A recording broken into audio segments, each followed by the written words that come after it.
Hello friends, ఈ వీడియోలో మనం 2016లో విడుదలైన ద ఫిఫ్త్ వేవ్ అని సైఫై డిసాస్టర్ మూవీ ఎక్స్ప్లెనేషన్ ని చూడబోతున్నాం. నార్మల్ అయిన ప్రపంచం సడన్లీ ఎక్కడి నుంచో వచ్చిన ఒక పెద్ద ఏలియన్ షిప్ భూమి మీద ఉన్న జీవరాశులన్నింటినీ చంపేసి ఈ ప్లానెట్ ని ఆక్రమించుకోవడానికి ప్రయత్నిస్తుంది. కానీ వచ్చిన ఈ ఏలియన్స్ డైరెక్ట్ గా మనుషులపై యుద్ధం చేయరు.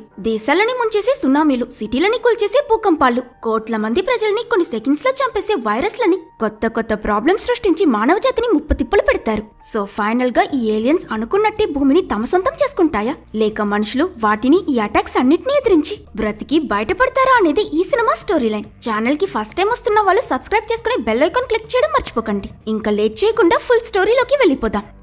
ఓపెన్ చేస్తే ఈ cinema heroine Casey full on survival mode, చేతిలో ఒక రైఫిల్ పట్టుకుని స్పీడ్ గా పరిగెడుతూ రోడ్ దగ్గరికి రాగాని ఎదురుగా ఉన్న ఓ పాడైపోయిన గ్యాస్ స్టేషన్ సూపర్ మార్కెట్ చూసి దానిలోకి వెళ్తుంది. టైం వేస్ట్ చేయకుండా తన బ్యాగ్ లోకి దొరికిన సప్లైస్ అన్ని ఫాస్ట్ గా పెట్టేసుకుంటున్నప్పుడు సడన్లీ వెనక నుంచి ఎవరో హెల్ప్, నన్ను కాపాడండి అని అర్చినట్టు వినిపించి ఏమైందో ఎవరో అని చాలా జాగ్రత్తగా సౌండ్ వచ్చే రూమ్ లోకి వెళ్లి చూస్తే మూలలో బాగా సీరియస్ గా గాయపడున్న ఒక వ్యక్తి కూర్చునుంటాడు. ఇద్దరు ఒకరి మీద ఒకరికి కన్ను చూపించుకుంటారు. ఎందుకంటే ఇప్పుడు ప్రపంచం ఉన్న పరిస్థితి మనుషులు ఇంత రవ్వ కూడా ఎవరిని నమ్మలేరు. ఎప్పటి నుంచి అయితే ద అదర్స్ ఈ భూమి మీదకొచ్చారు అప్పటి నుంచి హ్యూమన్స్ కి మరొకరిని ట్రస్ట్ చేయడం సూసైడ్ తో సమానమైపోయింది. నువ్వు గన్ కింద పెట్టంటే నువ్వు గన్ కిందకు దించని ఇద్దరు వాదిస్తూ ఆఖరికి ఆ ఇంజూర్ అయిన పర్సన్ గన్ కింద పడేసి ఇప్పుడు నీ టర్న్ అని అంటాడు. కానీ అలర్ట్ లో ఉన్న క్యాసీ మాత్రం నీ ఇంకో చేయ జాకెట్ లో ఉంది కదా అది తీ అని అంటుంది. నేను నా ఇంజురీపై బ్లడ్ లాస్ అవ్వకూడదని అది ప్రెస్ చేస్తున్నాను, తీస్తే చేస్తానని చెప్తూ ఆ గాయపడ్డ వ్యక్తి ఎంత చెప్పినా క్యాసీ నమ్మకపోయేసరికి వేరే దారి లేక అతను మెల్లగా చేయ బయటకు తీయాలనుకుంటాడు. కానీ చేతిలో ఏదో షైనీ ఆబ్జెక్ట్ కనిపించి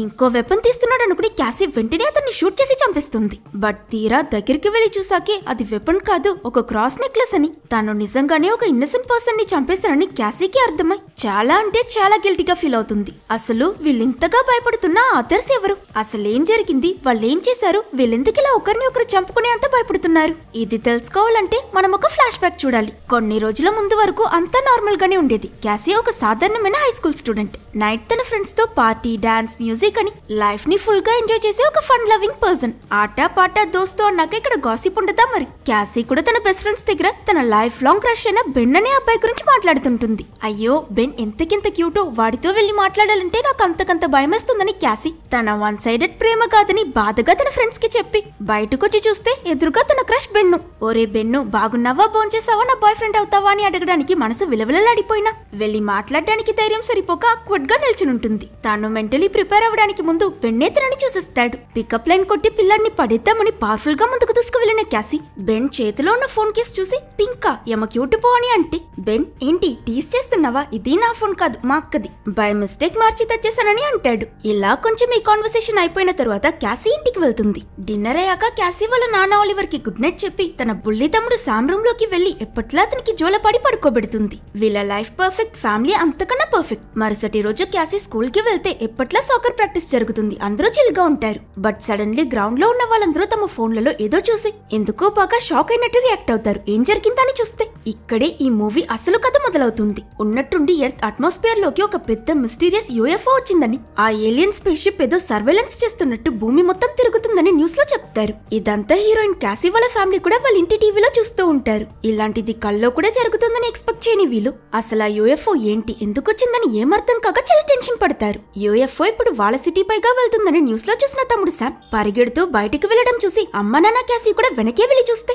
అక్కడ ఆకాశంలో ఆ పెద్ద స్పేస్ షిప్ కనిపిస్తుంది. ఇలా ఇన్విటేషన్ లేకుండా దర్శనం ఇచ్చిన ఈ మిస్టీరియస్ ఏలియన్స్ ని వీళ్ళు ద అదర్స్ అని పిలుస్తారు. వచ్చిన ఈ అదర్స్ మిగతా ఏలియన్స్ లా హడావిడిగా అటాక్ చేయడం లాంటివి చేయరు. నెక్స్ట్ 10 రోజులకి టూర్ కొచ్చిన టూరిస్ట్ల లాగా సైలెంట్లీ వాళ్ళ ఈ మదర్ షిప్ లో ఎర్త్ మొత్తం ఒక రౌండ్ కొడతారు. సిటీపై ఈ స్పేస్ షిప్ తిరగడం చూసి మనుషుల్లో చాలా మంది ఇక్కడుంటే ప్రమాదమని ఊరొదిలి వెళ్లిపోతుంటారు. స్కూల్లో పిల్లలు తగ్గిపోవడమని ప్రతి రోజుని మనుషులు భయంలో గడుపుతూ ఉంటే ఉన్నట్టుండి హఠాత్తుగా ఒక రోజు వాళ్ళ ఫోన్స్ అన్ని స్విచ్ ఆఫ్ అయిపోతూ కరెంట్ కట్ అయిపోవడం, ఒక్కసారిగా రోడ్లో ఉన్న కార్లన్నీ ఆగిపోయి ఆకాశంలో ఎగురుతున్న ఏరోప్లేన్లు కింద పడిపోవడం అని ప్రపంచంలో ఉన్న ఎలక్ట్రానిక్ డివైసెస్ అన్ని ఆఫ్ అయి ఒక్క దెబ్బకి టెక్నాలజీ మొత్తం జీరో అయిపోతుంది. ఇదంతటికీ కారణం ఇంకేంటో కాదు, ఏలియన్స్ వీళ్ళని ఎలక్ట్రోమాగ్నెటిక్ పల్స్ తో అటాక్ చేసి ప్లానెట్ మొత్తానికి ఉన్న పవర్ ని ఫుల్ గా కట్ చేసేశారు. మనుషులపై వాళ్ళ ఈ అటాక్ పేరే ద ఫస్ట్ వేవ్. కానీ సమస్య ఇంతటితో ఆగిపోలేదు. కొన్నాళ్ళకి సెకండ్ వేవ్ అటాక్ కూడా మొదలవుతుంది. సిటీలో కరెంట్ అంతా పోతే ప్రజలు నీళ్ళకు కూడా ఇబ్బంది పడతారు కదా. అలా ఒక రోజు క్యాసీ ఇంకా తన తమ్ముడు శామ్ ఓ పాండ్ దగ్గరికి వెళ్లి వాళ్ళ ఫ్యామిలీ కోసం దొరికిన అన్ని వాటర్ బాటిల్స్ లోనూ తాగడానికి నీళ్లు సేకరించుకు తీసుకువెళ్తూ ఉన్నప్పుడు హఠాత్తుగా భూమి మొత్తం భూకంపాలు మొదలవుతాయి. భయపడిన క్యాసీ తన తమ్ముడితో పరిగెడుతూ ఉంటే ఈ ఎర్త్ క్వేక్ వల్ల తన చుట్టూ ఉన్న చెట్లన్నీ పడిపోతుంటాయి. వాటి దగ్గర నుంచి మిస్ అవుతూ ఎలాగో వీళ్ళిద్దరూ క్రాస్ అయ్యారనుకున్న సమయానికి వెనకాలే అతి భయంకరమైన సునామీ కూడా లేచి ఆ వేవ్స్ చాలా ఫోర్స్ గా వీళ్ళ మీదకొస్తుంటాయి. క్యాసీ ఇంకా తన తమ్ముడు తప్పించుకోవడానికి పరిగెడుతూ ఒక పెద్ద చెట్టు ఎక్కుతారు. ఇలా బలంగా వచ్చిన అల నుంచి వీళ్ళిక్కడ తప్పించుకుంటారు. But at the same time మనకి లండన్, యుఎస్ఏ అని వరల్డ్ లోని ప్రతి పెద్ద పెద్ద నగరాలని ఈ సునామీలు ఎటు చూసినా ఘోరమైన విధ్వంసాలు సృష్టిస్తున్నట్టు చూపిస్తారు. ఈ వినాశనం వల్ల ఎంతో మంది ప్రజలు దారుణంగా చనిపోతారు. ఏదో లక్కుండి చుట్టుపక్కల పెద్ద సముద్రం లాంటిదేం లేకపోవడం వల్ల క్యాసీ వాళ్ళ కుటుంబం తప్పించుకుంటారు. అయినా ఆ ఏలియన్ అటాక్స్ ఇప్పటికీ ఆగదు. ఫస్ట్ వేవ్ లో కరెంట్ లాగేశారు. సెకండ్ వేవ్ లో ప్రకృతితోనే ఇంత పెద్ద ప్రళయం సృష్టించి ప్రజల్ని పచ్చడి చేసేశారు. మరలాంటప్పుడు వాళ్ళు వదిలి ఆ థర్డ్ వేవ్ ఏ రేంజ్ లో ఉంటుందో ఆలోచించండి. భూమి మీద మనుషుల కన్నా పక్షులు ఎక్కువ. ఆల్రెడీ అవి బర్డ్ ఫ్లూ లాంటి ఎన్నో వైరస్ స్ప్రెడ్ చేసిన ఈసారి ఆ అదర్స్ వీటికి వాళ్ళే జెనెటికలీ మోడిఫై చేసిన ఒక కొత్త రకమైన వైరస్ ఇన్ఫెక్ట్ చేసి వాటి ద్వారా ఈ జబ్బుని అతివేగంగా ప్రపంచమంతా స్ప్రెడ్ చేస్తారు. ఈ వైరస్ దాడి పెరిగి ఎన్నో కోట్ల మంది అన్యాయంగా చనిపోతారు. హీరోయిన్ క్యాసీ వాళ్ళ అమ్మ ఒక నర్స్. తను పనిలో ఉండి ఇన్ఫెక్ట్ అయిన వాళ్ళకి ట్రీట్మెంట్ ఇస్తూ పాపం తను కూడా వైరస్ వచ్చి చనిపోతుంది. అమ్మని కోల్పోయి క్యాసీ, తన తమ్ముడు శామ్, నాన్న ఒలివర్ చాలా దుఃఖంలో ఉంటారు. కరెంటు, నీళ్లు లాంటి బేసిక్ వస్తువుల్ని ఆపేసి సునామీ, భూకంపాలని ఫిజికలీ ఇబ్బంది పెట్టి ఇప్పుడు ఈ వైరస్ వదిలి వాళ్ళ ఫ్యామిలీ మెంబర్స్ ని కూడా చంపేసి ఎమోషనల్ గా కూడా మనుషుల్ని టార్చర్ పెడుతున్నారు. కట్ చేస్తే నెక్స్ట్ సీన్ లో క్యాసీ తన తమ్ముడు శామ్ వాళ్ళ నాన్నతో కలిసి రెడీ అయి కావలసిన వస్తువులన్నీ తీసుకుని ఊరు బయట మిగతా సర్వైవర్స్ అందరూ కలిసి ఒక రెఫ్యూజీ క్యాంప్ ఏర్పాటు చేసుంటారు. అక్కడికి వెళ్లి స్టే చేస్తారు. అలా ఈ థర్డ్ వేవ్ అయ్యాక ఇక్కడే 4 నెలలు గడిచిపోతుంది. పరిస్థితులకు తగినట్టు అడాప్ట్ అయిన ప్రజలు ఎలాగో ఒకలా బ్రతుకుతూ వస్తుంటారు. అప్పుడు ఒక రోజు రాత్రి క్యాసీ వాళ్ళ నాన్న తనని క్యాంప్ నుంచి పక్కకి తీసుకువెళ్లి తన చేతికి ఒక గన్ ఇచ్చి దాన్ని ఎలా యూజ్ చేయాలో నేర్పిస్తాడు. సర్ప్రైజ్ అయిన క్యాసీ, వెపన్ ఎందుకు నాన్న, ఇక్కడ మనం సేఫ్ గానే ఉన్నాం కదా అని అడిగితే, ఇప్పుడు ప్రపంచంలో ఏదీ సేఫ్ కదమ్మా, ఈ గన్ ని ఎప్పుడు నీతోనే పెట్టుకొని వాళ్ళ నాన్న స్ట్రాంగ్ గా జాగ్రత్తలు చెప్తాడు. ఆ మరుసటి రోజే వీళ్ళ రెఫ్యూజీ క్యాంప్ కి యుఎస్ ఆర్మీ వాళ్ళు వస్తారు. ఆ బల్ల గోల వినిపించి ప్రజలంతా ఆశ్చర్యంతో తిరిగి చూస్తుంటారు. ఆగిపోయిన వెహికల్స్ ని కూడా ఇప్పుడు పనిచేసేలా చేస్తున్నారంటే మిలిటరీ దగ్గర వీళ్ళని కాపాడటానికి ఖచ్చితంగా దారుందని జనాలంతా చాలా సంతోషపడతారు. అప్పుడు ఆ మిలిటరీ కలోనల్ ముందుకొచ్చి రెఫ్యూజీస్ దగ్గర, మా దగ్గర రిసోర్సెస్ ఉన్నాయి, మిమ్మల్ని రెస్క్యూ చేయడానికి వచ్చామని అనౌన్స్ చేయగానే వీళ్ళు కూడా హ్యాపీగా వాళ్ళతో కోఆపరేట్ చేస్తారు. లగేజ్ సర్దుకుని అందరూ బయటకొస్తే ఇక్కడ ఇంకో న్యూస్, మా దగ్గర వెహికల్స్ తక్కువ ఉన్నాయి కాబట్టి ముందు పిల్లల్ని బేస్కు తీసుకువెళ్తాం, ఆ తరువాత అడల్ట్స్ అని వీళ్ళు చెప్పడం విని క్యాసీ వాళ్ళ నాన్న తన దగ్గర, తమ్ముణ్ణి జాగ్రత్తగా చూసుకో, మీరిద్దరూ సేఫ్ గా ఉండాలి, నేను వెనకాలే వచ్చేస్తానని చెప్పి మిగతా పిల్లలందరిలోని బస్ ఎక్కిస్తాడు. లోపలికి వెళ్లి సీట్లో కూర్చోగానే తమ్ముడు శామ్ అతని బ్యాగ్ చెక్ చేసి అతని ఫేవరెట్ టెడీ బేర్ బొమ్మని మర్చిపోయానని గమనించి తీసుకురావడానికి తిరిగి వెళ్లాలని బయలుదేరతాడు. వద్దని చెప్పినా వినట్లేదు. అది లేకుండా తమ్ముడు ఉండలేడని తెలుసుకున్న క్యాసీ, ఇక్కడే వెయిట్ చేశా, నిన్ను వెళ్లి తీసుకొస్తానని త్వరగా బస్తీకి పరిగెడుతూ క్యాంప్ లోకి వెళ్లి వాళ్ళ బెడ్ మీద టెడీ బేర్ ఉండడం చూసి తీసుకుని రిలాక్స్ అవుతుందో లేదో వెనకే బస్ వెళ్లిపోతున్న సౌండ్ వినిపిస్తుంది. కంగారుగా బయటకొచ్చి చూసేసరికల్లా ఆ బస్ అక్కడి నుంచి వెళ్లిపోతుంది. క్యాసీ వెనకాలే ఎంత స్పీడ్ గా పరిగెట్టినా అన్ఫార్చునేట్లీ రీచ్ అవ్వలేక వెనకే ఉండిపోతుంది. మరోవైపు పెద్దవాళ్ళందరినీ ఆర్మీ ఒక రూమ్ లో గ్యాదర్ చేసి ఈ కొలనల్ వాళ్ళ దగ్గర ఏం చెప్తాడంటే, అదర్స్ ఫోర్త్ వేవ్ ని స్టార్ట్ చేసేశారు. ఇకపై మీరు చూసే ప్రతి హ్యూమన్ మనిషి కాదు, అవి మనుషుల్ని పొసెస్ చేసి వాళ్ళని కంట్రోల్ చేస్తున్నాయి. ఇప్పుడు ఆ ఏలియన్స్ మనలా తిరుగుతున్నారు. చిన్నపిల్లలు నార్మల్ గానే ఉన్నారో లేదో ఈజీగా డిటెక్ట్ చేసేయొచ్చు, కానీ పెద్దవాళ్ళని చెక్ చేయడం చాలా కష్టం. అందుకే వీళ్ళు ఇక్కడున్న రెఫ్యూజీస్ ని డివైడ్ చేసి పిల్లల్ని ముందు బేస్ కి పంపించేశారు. మిమ్మల్ని చెక్ చేయడానికి కూడా మా దగ్గర ఒక దారుందని కొలనల్ అంటూ ఉంటే ఇది విని ఆల్రెడీ భయంలో ఉన్న ప్రజలు ఇంకొంత కంగారు పడుతూ, మిమ్మల్ని మేమెలా నమ్మడం, ముందు మా పిల్లలెక్కడ, వాళ్ళు సేఫ్ గానే ఉన్నారా, ఫస్ట్ మేము వాళ్ళని కలవాలని గొడవ పడతారు. ఈ సమయంలోనే బస్ మిస్ చేసుకున్న క్యాసీ కూడా వాళ్ళ నాన్నని వెతుకుతూ ఈ రూమ్ వైపుకి వస్తుంది. అయినా లోపల గొడవ జరుగుతుంటే వాళ్ళ నాన్నకి పరిస్థితి బాగోలేదని అర్థమై తనని ముందుకు రాకుండా అక్కడే దాగుమని సైగ చేస్తాడు. ఇటు రెఫ్యూజీస్ మిలిటరీ వాళ్ళ ఫైట్ బాగా పెరిగి ఆఖరికి సోల్జర్స్ ఓపెన్ ఫైర్ చేసి అక్కడున్న వాళ్ళందరినీ షూట్ చేసి చంపిస్తారు. గన్ సౌండ్ వినిపించగానే భయపడ్డ క్యాసీ దాగుని కొలనల్ ఇంకా మిగతా ఆర్మీ అంతా అక్కడి నుంచి వెళ్లిపోయాక చేతులు కాళ్ళు వణికిపోతుంటే క్యాసీ మెల్లమెల్లగా ఆ రూమ్ లోకి వెళ్లి చూస్తుంది. అక్కడ రెఫ్యూజీ సివిలియన్స్ మాత్రం కాకుండా సోల్జర్స్ లో కూడా చాలా మంది చనిపోయి ఉంటారు. అందరినీ దాటుకుంటూ బాగా లోపలికి వెళ్తే దురదృష్టవశార్థం క్యాసీ వాళ్ళ నాన్న కూడా శవాల మధ్య చనిపోయి పడి ఉంటాడు. అది చూసిన హీరోయిన్ గుండె పగిలి గట్టిగా ఏడుస్తుంది. కానీ తను ఇదే ప్లేస్ లో ఎక్కువ టైం వేస్ట్ చేయలేదు. ముందు అమ్మ చనిపోయింది, ఇప్పుడు నాన్న కూడా పోయాడు. మిగిలిన ఒక్కగానొక్క తమ్ముడు విడిపోయి మిలిటరీ బేస్ కి వెళ్లిపోయాడు. తన పేరెంట్స్ కి తమ్ముడిని జాగ్రత్తగా చూసుకుంటానని ఇచ్చిన మాట గుర్తు తెచ్చుకుని క్యాసీ తన తమ్ముణ్ణి మళ్లీ కలవడానికి కింద పడున్న ఒక రైఫిల్ తీసుకుని మొహమాటం లేకుండా ఒంటరిగా ఆర్మీ బేస్ కి బయలుదేరుతుంది. మరోవైపు బస్ లో వెళ్లిన చిన్నపిల్లలందరూ మిలిటరీ బేస్ ని రీచ్ అవుతారు. బండి దిగుతున్న ప్రతి ఒక్కరి చేతికి వీళ్ళిక్కడ కార్డులో ఏదో ఇస్తారు. దానిపైన 3 డిజిట్స్ ఉంటాయి. ఇకపై ఇదే వీళ్ళ ఐడి నంబర్. ఇక్కడ సర్ప్రైజింగ్లీ ఇంకో విషయం చూపిస్తారు. ఆర్మీ వాళ్ళు రెస్క్యూ చేసి తీసుకొచ్చిన ఆ పిల్లల్లోనే హీరోయిన్ క్రష్ అయిన బెన్ కూడా ఉంటాడు. వీళ్ళంతా హాల్లో వెయిట్ చేస్తూ ఉంటే వీళ్ళ నంబర్ ప్రకారం ఒక్కొక్కరిగా పిలిచి వాళ్ళు అదర్సా కాదా అని చెక్ చేయడం మొదలు పెడతారు. ఈ ప్రాసెస్ చేస్తూ చేస్తూ ఆ సైంటిస్ట్ క్యాషువల్ గా అతని పేరు, అమ్మా నాన్న, ఫ్యామిలీ అని ఎవరైనా ఉన్నారా అని అడుగుతుంది. బెన్ అతని మెడలో వేసుకున్న అతని అక్క చైన్ ని పట్టుకుని ఫీల్ అవుతూ అక్క సెకండ్ వేవ్ లోను, అమ్మా నాన్న థర్డ్ వేవ్ లో వైరస్ వచ్చి చనిపోయారని చెప్తాడు. నువ్వు నార్మల్ గానే ఉన్నావంటూ ఆ సైంటిస్ట్ అతని మెడలో ఒక జీపీఎస్ ట్రాకర్ ఇంజెక్ట్ చేసి నీ కుటుంబం చావుకి కారణమైన ఆదర్స్ పై పగ తీర్చుకోవడానికి మేము నీకొక అవకాశం ఇస్తున్నాం. ఇది నార్మల్ బేసేం కాదు. ఇక్కడున్న పిల్లలంతా ఆదర్స్ ని ఎదిరించి పోరాడబోయే సోల్జర్స్. నువ్వు కూడా ఇకపై మాలో ఒకడివి. నీకు ఓకేనా అని అడిగితే బెన్నేమో అదంతా సరే కానీ అసలు ఆదర్స్ ఎవరో హ్యూమన్స్ ఎవరో డిఫరెన్సే చెప్పలేకపోతే వాళ్ళని ఎదిరించి ఫైట్ ఎలా చేస్తామని బెన్ తన సందేహం అడుగుతాడు. సో ఈవిడ బెన్ ని వేరే రూమ్ కి తీసుకువెళ్లి అక్కడ తల నిండా వైర్స్ అటాచ్ అయి ఉన్న ఒక అబ్బాయిని చూపిస్తూ దీని ద్వారా చూడని అతనికి ఒక డివైస్ ఇస్తుంది. బెన్ కూడా ఏంటని ట్రై చేస్తే ముందులోకి ఉన్న ఆ అబ్బాయి తలలో స్పైడర్లే ఏదో ఒకటి అతని బ్రెయిన్ ని పట్టుకున్నట్టు చూపిస్తారు. ఇదే 4th వేవ్ లో అదర్స్ పంపించిన పారాసైట్. ఇది మనుషుల బ్రెయిన్ కి అటాచ్ అయి వాళ్ళని పూర్తిగా పప్పెట్లా కంట్రోల్ చేస్తుంది. ఎన్నో రకాలుగా ప్రయత్నించాం కానీ ఏం చేసినా దాన్ని ఆ బాడీ నుంచి బయటకు తీసుకురాలేకపోతున్నా. సో ఈ పారాసైట్ ని చంపాలంటే అదున్న మనిషిని చంపడం తప్పదు. ఈ రిసెర్చర్ వెంటనే బెన్ చేతికి ఒక రిమోట్ ఇచ్చి ఆ చిన్న పిల్లాడిని చంపేయమని చెప్తుంది. బెన్ ముందు షాక్ అయిపోతాడు. కొంచెం సేపు ఆలోచించి ధైర్యం తెచ్చుకుని ఆ బటన్ ప్రెస్ చేయగానే బలమైన షాక్ కొట్టి ఆ పారాసైట్ ఇంకా తన కంట్రోల్లో ఉన్న ఆ అబ్బాయి ఇద్దరు చనిపోతారు. ఇలా బెన్ ఆర్మీతో జాయిన్ అయితే మరోవైపు క్యాసీ ఎక్కడా ఆగకుండా ఎవరిని నమ్మకుండా వుడ్స్ లో స్టే చేస్తూ చాలా రోజులు ట్రావెల్ చేస్తూ వెళ్తుంది. అలా ఒక రోజు పరిగెడుతూ తన దగ్గరున్న నీళ్లు ఖాళీ అయిపోయి ముందు ఒక పెట్రోల్ బంక్ స్టోర్ ని చూసి సప్లైస్ కోసం అక్కడికి వెళ్ళింది. ఈ సీన్ నే మనం సినిమా స్టార్టింగ్ లో చూసాం. అక్కడ పొరపాటున ఒక అతన్ని చంపేశాక గిల్టీగా ఫీల్ అవుతూ తన తమ్ముడు టెడీ బేర్ ని గట్టిగా హక్ చేసుకుని నిద్రపోతుంది. ఆ మరుసటి రోజు మళ్లీ తన ప్రయాణం మొదలుపెట్టి ఒక హైవేని రీచ్ అయిన క్యాసీ అక్కడ చాలా మంది మనుషులు బుల్లెట్స్ తగిలి చనిపోయి పడడం చూస్తుంది. సరిగ్గా ఈ సమయంలోనే ఆ ఏరియాని మానిటర్ చేస్తున్న ఒక చిన్న ఏలియన్ షిప్ క్యాసీని చూసేసి తనని కూడా షూట్ చేయడం స్టార్ట్ చేస్తుంది. హీరోయిన్ భయపడి పరిగెడుతూ వెళ్లి ఒక కార్ కింద దాగున్నా ఇక్కడే ఎక్కువసేపు దాగుంటే ఆదర్స్ వచ్చి తనని చంపేసే ప్రమాదం కూడా ఉంది కనుక తన తమ్ముడు శామ్ ని గుర్తు తెచ్చుకుని తను బ్రతికితేనే అతన్ని కాపాడగలనని ధైర్యం తెచ్చుకుని గన్ తీసుకుని బయటకు వెళ్లి ఆ చిన్న ఏలియన్ షిప్ ని షూట్ చేస్తూ అక్కడి నుంచి తప్పించుకోవడానికి పరిగెడుతుంది. బట్ దురదృష్టం ఏంటంటే ఆ మినీ ఏలియన్ షిప్ షూట్ చేసిన బుల్లెట్స్ లో ఒకటి క్యాసీ కాలుకి తగిలి పాపం తన అక్కడికక్కడి స్ప్రో కోల్పోతుంది.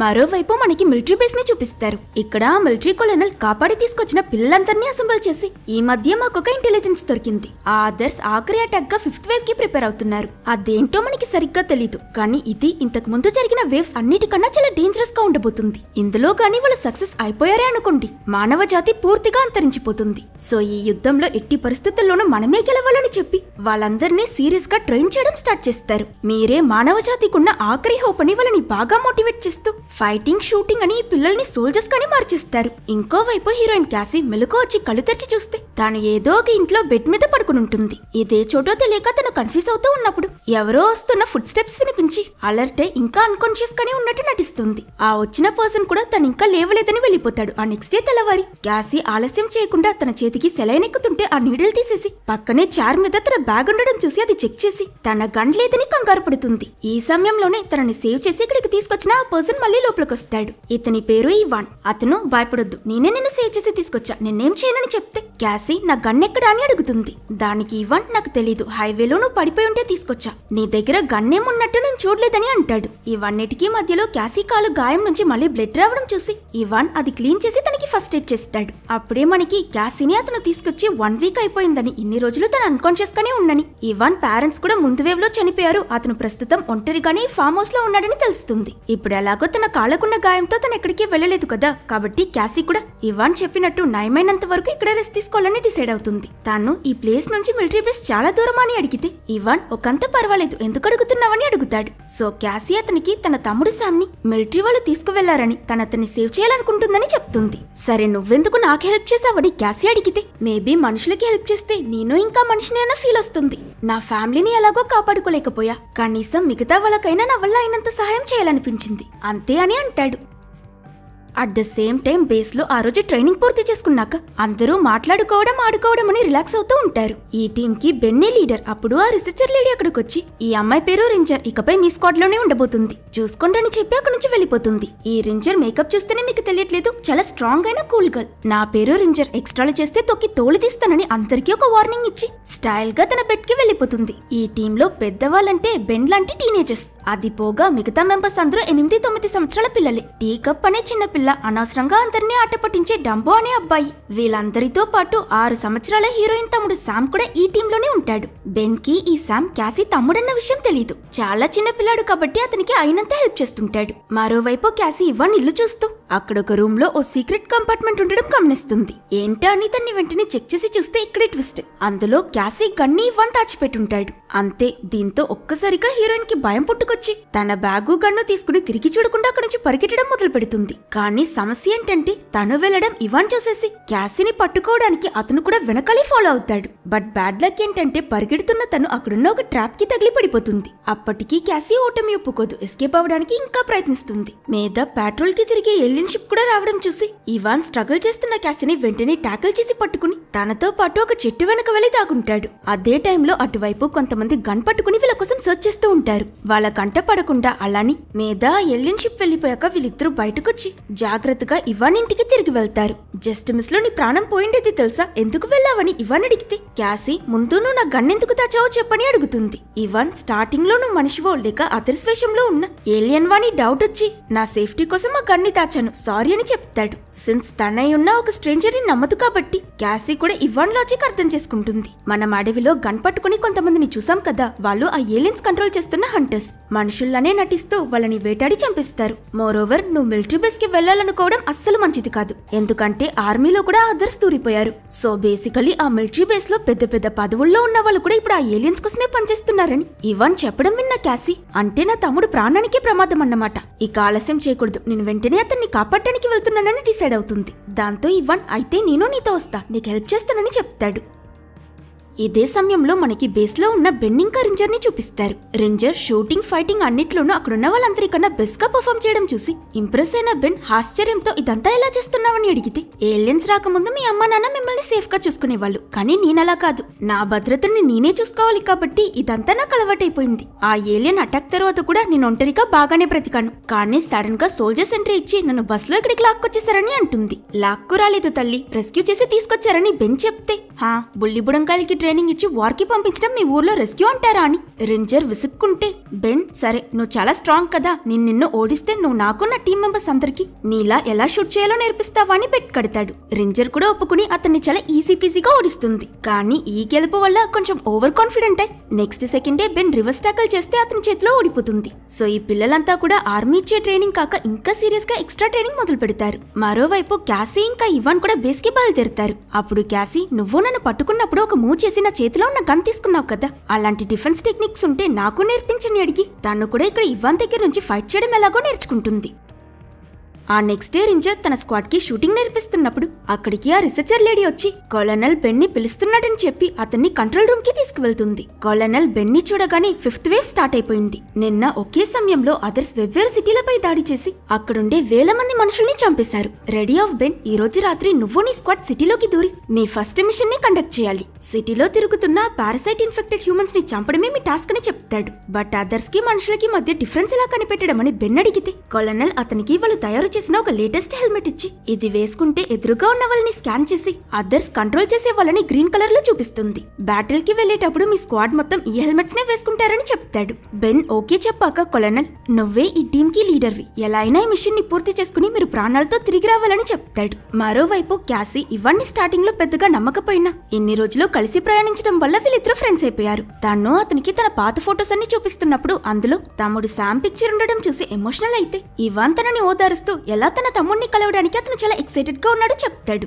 ఆ మరుసటి రోజు తెల్లవారగానే బెన్ స్క్వాడ్ అంతా ప్లాన్ చేసినట్టు అటాక్ కి బయలుదేరతారు. అందరూ వరాసగా హెలికాప్టర్ ఎక్కుతున్నప్పుడు రేంజర్ శామ్ ఇక్కడ కనిపించట్లేదని అడిగితే బెన్ ఏమో వాడికి ఫుడ్ పాయిజనింగ్ అయింది, రాలేడని చెప్తాడు. బట్ అసలు నిజం ఏంటంటే శామ్ చాలా చిన్న పిల్లాడు కాబట్టి బ్యాటిల్ కి వెళ్తే అతను చనిపోయే ప్రమాదం ఉందని బెన్ అతన్ని దాచేసి వెళ్లడానికి ముందు చనిపోయిన అతని సిస్టర్ లాకెట్ ని కూడా శామ్ కి వేసి వెళ్తాడు. మేబీ ఒక రకంగా తన సిస్టర్ ని కాపాడుకోలేకపోయాడు, అందుకే ఈ చిన్న పిల్లాడిని కాపాడాలనుకుంటున్నాడో ఏమో. మోరోవర్ వెళ్తున్న ఈ స్క్వాడ్ ప్రాణాలతో తిరిగొస్తారన్న గ్యారంటీ కూడా లేదు కదా. చీకటి పడేటప్పటికి వీళ్ళు అనుకున్న లొకేషన్ కి చేరుకుంటారు. ఆ ఖాళీ సిటీలో వీళ్ళకి ఎదురైన వాళ్ళంతా గ్రీన్ గా కనిపించడంతో ఓకే వీళ్ళంతా ఏలియన్సీ అని ఫైట్ మొదలై వీళ్ళు వాళ్ళని షూట్ చేయడం, వాళ్ళు వీళ్ళని షూట్ చేయడం అంటూ ఇక్కడ ఒక రచ్చరచ్చ ఫైట్ జరుగుతుంది. ఒక సిచ్యువేషన్ లో వీళ్ళ మీదగా ఏలియన్స్ షూట్ చేసే బుల్లెట్స్ అస్సలు ఆగవు. ఈ స్క్వాడ్ హైడ్ అవడం కోసం త్వరగా అక్కడున్న ఒక బస్ లోకి ఎక్కుతారు. అందరూ ఎక్కాక లాస్ట్ గా రేంజర్ ఇంకా బెన్ వెళ్లి డోర్ క్లోజ్ చేసి ఇలా ఊపిరి తీసుకుంటారో లేదో వెనక నుంచి ఒక అబ్బాయి టీ కప్ కనిపించట్లేదని అరుస్తాడు. అయ్యో వీళ్ళ టీమ్మేట్ ఆ పాపకి ఏమైందో అని వీళ్ళంతా కంగారు పడుతూ ఉంటే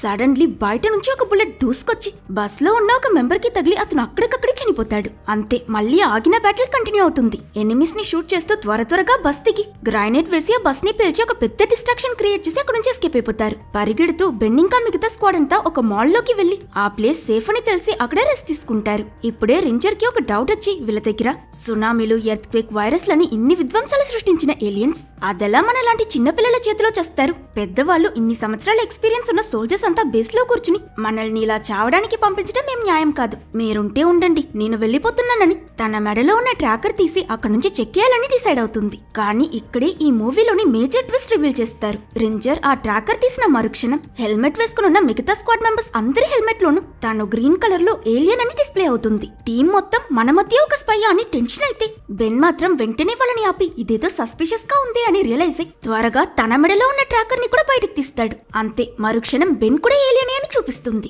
ఇంత జరిగాక వీళ్ళకి ఇంకా అర్థం కాకపోవడానికి ఏముంది, అసలు ఏలియన్స్ ఇంకెవరో కాదు మిలిటరీ బేస్ లో ఉన్న కొలనల్ వాళ్ళే. స్టార్టింగ్ నుంచే వాళ్ళు వీళ్ళందరికీ అబద్ధమే చెప్పారు. ఈ హ్యూమన్ చిల్డ్రన్ ని పట్టుకుని వీళ్ళకి ట్రైనింగ్ ఇచ్చి వీళ్ళ చేతే ఆ మిగతా హ్యూమన్స్ అందరినీ చంపించాలన్నదే వాళ్ళ అసలు ప్లాన్. మనుషుల్ని వాళ్ళలో వాళ్ళే కొట్టుకునేలా చేయడమే ఫిఫ్త్ వేవ్. ఇప్పుడు ఫైట్ లో వీళ్ళు ఏలియన్స్ ని చంపిన వాళ్ళంతా అసలైన హ్యూమన్స్.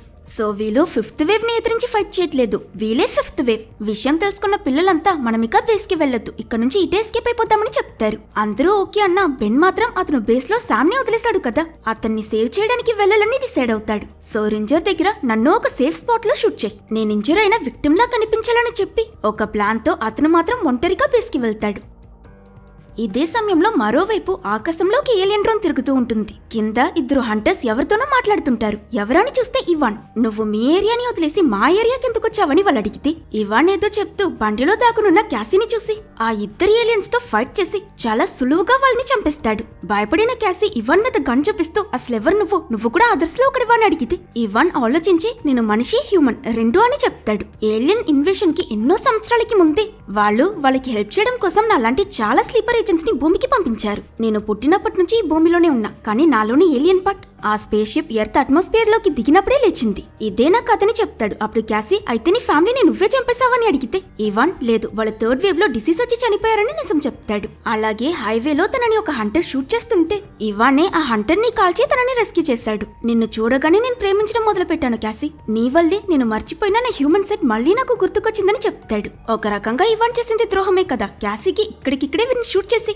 చంపి వెళ్లిపోవాలనిపించే అంత కోపం వస్తుంది. అప్పుడు ఇవాన్ తనకి ఆర్మీలో ఉన్న హైయర్ అఫీషియల్స్ అంతా ఏలియన్సీ అన్న నిజం చెప్తాడు. అప్పుడు క్యాసీ ఏదో నువ్వు నాకు ఫ్రెండ్ అయిపోయావు కాబట్టి వదిలిస్తున్నా, జీవితంలో మళ్ళీ నా కంటపడకు, చూస్తే షూట్ చేసేస్తానని వార్నింగ్ ఇచ్చి ఆర్మీ బేస్ కి తన జర్నీని కంటిన్యూ చేస్తుంది. అప్పుడు ఇవాన్ నువ్వు ఒంటరిగా వెళ్లి నీ తమ్ముడిని సేవ్ చేయలేవు, నేను వస్తాను నీకు హెల్ప్ చేస్తానని తనని ఫాలో అవుతాడు. మరోవైపు బెన్ వాళ్ళు ఫైట్ లో ఒక బస్ ని బ్లాస్ట్ చేశారు కదా, అక్కడికి వెళ్లి పడిపోయి స్ప్రో కోల్పోయినట్టు నటిస్తాడు. స్క్వాడ్ దగ్గర నుంచి ఎలాంటి ఇన్ఫర్మేషన్ రాకపోయేసరికి వాళ్ళకి ఏమైందో చూడడానికి వచ్చిన సోల్జర్స్ గాయపడి పడిపోయిన బెన్ ని హెలికాప్టర్ లోకి ఎక్కించుకుని ట్రీట్మెంట్ కోసం బేస్ కే తీసుకువెళ్తారు. At the same time Casey కూడా కొత్త బ్యాచ్ పిల్లల్ని బేస్ కి తీసుకువెళ్తున్న బస్ చూసి దాన్ని ఆపి వాళ్లతో పాటు వెళ్తుంది. తనని కూడా సేమ్ ప్రాసెస్ చెకింగ్ కి తీసుకువెళ్లి ట్రాకర్ సెట్ చేస్తూ ఈ రీసెర్చర్ లేడీ మాతో కలిసి ఏలియన్స్ ని ఎదిరిస్తావా అని బ్రెయిన్ వాష్ చేస్తే క్యాసీ వాళ్ళు చూపిస్తున్న ఆ సో కాల్డ్ ఏలియన్ ని చంపకుండా తిరిగి ఒక పంచిచ్చి ఆ రీసెర్చర్ లేడీని అన్కాన్షియస్ చేసి మెడలో వేసిన ఆ ట్రాకర్ తీసేసి క్యాసీ ఆర్మీ యూనిఫామ్ వేసుకుని తన తమ్ముడు కోసం వెతకడం మొదలు పెడుతుంది. ఇదే టైంలో బెన్ కొలనల్ ని మీట్ అవుతాడు. వెళ్లిన బ్యాటిల్లో నా టీం మెంబర్స్ అందరూ చనిపోయారు, నాకు కూడా బుల్లెట్ తగిలిందని చెప్తే కొలనల్ అస్సలు నమ్మకుండా నువ్వు అబద్ధం చెప్తున్నావని తెలుసు, నువ్వు నిజం చెప్తే నేను నీకొక నిజం చెప్తానని అంటాడు. నటించి ప్రయోజనం లేదని అర్థమైన బెన్ మీరెవరో నాకు తెలిసిపోయిందని అంటే నీకు తెలుసని నాకు తెలుసని కొలనల్ కామ్ గా రిప్లై ఇస్తాడు. అసలు మీకేం కావాలి, మమ్మల్ని ఎందుకు అనవసరంగా చంపుతున్నారు, ఇది మా భూమి, మేమేం చేశామని బెన్ టెన్షన్ అయితే కొలనల్ ఇది మీ భూమి కాబట్టి మిమ్మల్ని చంపుతున్నాం, మాకు మీ ప్లానెట్ కావాలి, అందులోని మీరొద్దు, మోరోవర్ మీ మీద ఎవ్వరూ చేయని పెద్ద తప్పు చేస్తున్నట్టు చెప్తున్నారు, మీ మనుషులు కూడా సెంచురీస్ గా ల్యాండ్ కోసం ఇలానే కొట్టుకుంటున్నారు కదా అని అంటాడు. అప్పుడు కంగారు పడుతూ ఒక ఆఫీసర్ లోపలికొచ్చి కొలనల్ వెస్ట్గేట్ దగ్గర 3 గార్డ్స్ ని ఎవరో చంపేశారు, అలానే ఆ రీసెర్చర్ లేడీని కూడా ఎవరో అటాక్ చేశారని చెప్తాడు. ఇంతలోనే బేస్ లో ఎక్కడో ఏదో ఎక్స్ప్రెషన్ జరిగినట్టు వినిపిస్తుంది. సో కొలనల్ వెంటనే ఈ చైల్డ్ ఆర్మీ మొత్తాన్ని వేరే ప్లేస్ కి షిఫ్ట్ చేయండి, ఇంక ఈ అటాక్స్ చేస్తుంది ఎవరో కనుక్కోమని అతని మనుషుల్ని ఆర్డర్ చేస్తాడు.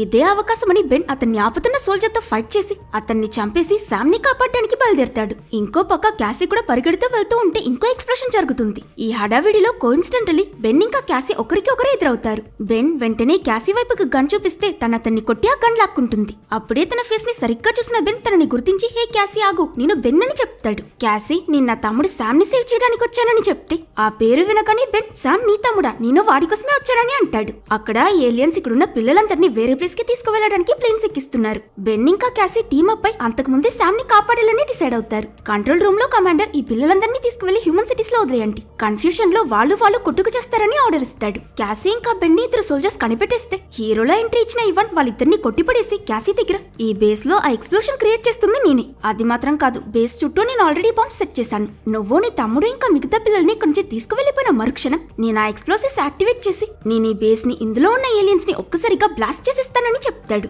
అసలు నువ్వెందుకు ఇదంతా చేస్తున్నావని క్యాసీ అడిగితే ఇవాన్ ఐఎమ్ సారీ క్యాసీ, నేను ఏలియన్ ఇంకా హ్యూమన్ రెండు అని చెప్పా కదా, అది అబద్ధం, మేము ఇవి రెండిట్లో ఏదైనా ఒక్కటే చూస్ చేయగలం, నీ వల్లే నేను నా హ్యూమన్ సైడ్ ని చూస్ చేశానని తనని కిస్ చేసి వెళ్ళిపోతాడు. బెన్ ఇంకా క్యాసీ ఇవాన్ ఆ బేస్ ని బ్లాస్ట్ చేయడానికి ముందు శామ్ ని కనిపెట్టాలని పరిగెడతారు. ట్రాన్స్పోర్ట్ లైన్ లో పిల్లలందరూ వరాసగా ప్లేన్ ఎక్కుతూ ఉంటే వాళ్ళ మధ్యలో దూరి ఎలాగోలా కష్టపడి ఫైనలీ ఎలాగో క్రౌడ్ లో ఉన్న శామ్ ని లొకేట్ చేసేస్తారు. క్యాసీ వెంటనే శామ్ ని హక్ చేసుకుని అతన్ని సైడ్ కి తీసుకువెళ్లి అతను అడిగిన ఫేవరెట్ టెడీ బేర్ ఇస్తే శామ్ ఆ టెడీ బేర్ వదిలేసి అక్కని గట్టిగా పట్టుకుంటాడు. ఇప్పుడు వీళ్ళ దగ్గర ఎక్కువ టైం లేదు, బాంబ్ బ్లాస్ట్ అవబోతుంది. ఈ కొలనల్ ఇంకా మిగతా ఏలియన్స్ కూడా హెలికాప్టర్ ఎక్కి తప్పించుకోవడానికి ట్రై చేస్తుంటారు. క్యాసీ బెన్ ఇంకా శామ్ ని చూసి వాళ్ళని షూట్ చేస్తుంటే వీళ్ళ ముగ్గురు త్వరగా ఒక ట్రక్ వెనక వెళ్లి తాగుంటారు. సరిగ్గా అప్పుడే బేస్ మొత్తం ఎక్స్ప్లోడ్ అయి కింద నేల మొత్తం పగిలిపోయి కూలిపోతూ ఉంటుంది. ఈ డేంజరస్ సిచ్యువేషన్ లో వీళ్ళ ముగ్గురు చనిపోతారనుకుంటాం, కానీ అప్పుడే సడన్లీ రేంజర్ ఒక మిలిటరీ వెహికల్ లో హీరోలా ఎంట్రీ ఇచ్చి వీళ్ళ ముగ్గురిని రెస్క్యూ చేసి అక్కడి నుంచి తీసుకువెళ్లిపోతుంది. వెనకే ఆ బేస్ పూర్తిగా ఎక్స్ప్లోడ్ అయి కూలిపోవడం చూసిన క్యాసీ ఇవాన్ అసలు తప్పించుకున్నాడో లేదో తెలియక ఫీల్ చేస్తున్నట్టు చూపిస్తారు. నెక్స్ట్ సీన్ లో వీళ్ళు బెన్ స్క్వాడ్ లోని మిగతా వాళ్ళతో మీట్ అవుతారు. వీళ్ళంతా రెస్ట్ తీసుకోవడానికి ఒక ప్లేస్ కనిపెట్టి అక్కడ రిలాక్స్డ్ గా కూర్చుని ఫోన్ చేస్తుంటారు. వీళ్ళ సమస్య తీరిపోయిందా అని అడిగితే లేదు, నెక్స్ట్ ఏం చేయబోతున్నారో వీళ్ళకి తెలియదు. బట్ వీళ్ళలా ఏలియన్స్ మోసం చేసిన మిగతా పిల్లల్ని సేవ్ చేయాలన్నదే వీళ్ళ గోల్. ఫ్యూచర్ ఎలా ఉంటుందో వీళ్ళకి తెలియదు, కానీ బాగుంటుందన్న హోప్ తో ఈ మూవీని ఎండ్ చేస్తారు. ఒకవేళ మీకు ఈ వీడియో నచ్చితే లైక్ చేసి సబ్స్క్రైబ్ చేసుకోవడం మర్చిపోకండి.